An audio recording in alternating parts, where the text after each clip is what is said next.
আসসালামু আলাইকুম।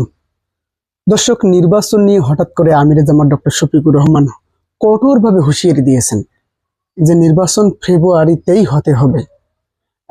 জামাত দ্রুত নির্বাচন চাই। এটা একটা কিন্তু বাংলাদেশ জামাত ইসলামীর আমিরের রাজনৈতিক কৌশল। জামাত যে একটা রাজনৈতিক কৌশলী দল, সেটারই কিন্তু ইঙ্গিত দিচ্ছে। জামাতের আমির ডক্টর শফিকুর রহমান যেমন বলেছেন নির্বাচন খুব দ্রুত দিতে হবে, তাড়াতাড়ি সময় ক্ষেপণ করা যাবে না, ফেব্রুয়ারি মাসে নির্বাচন দিতে হবে। অপরদিকে আমিরে জামাত ডক্টর শফিকুর রহমান বলতেছেন যে আহ, নির্বাচনটা যে হবে এটার বৈধতা কি, এই যে কিসের ভিত্তিতে আপনি নির্বাচন দেবেন বাংলাদেশে। হ্যাঁ, এর ভিত্তি কিন্তু হইতেছে জুলাই সনদের আইনি ভিত্তি। মানে জুলাই সনদের ভিত্তিতে কিন্তু নির্বাচন হবে।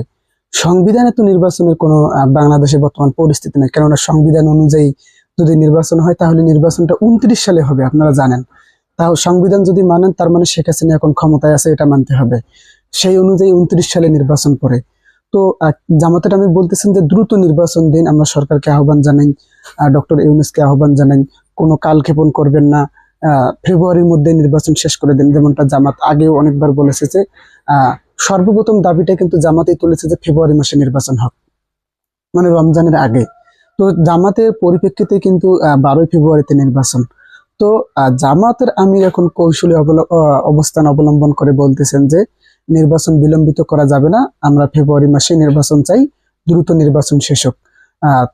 কিন্তু তিনি বলতেছেন যে নির্বাচনটা যে হবে এর বৈধতাটা আসলে কি, কিসের ভিত্তিতে আপনি নির্বাচন দেবেন। একমাত্র জুলাইয়ের ভিত্তিতে কিন্তু নির্বাচনটা হচ্ছে, জুলাই সনদের ভিত্তিতে। তো সেটাকে কিন্তু আগে আপনাকে বৈধতা দিতে হবে, আইনি ভিত্তি দিতে হবে, তারপরে না নির্বাচন।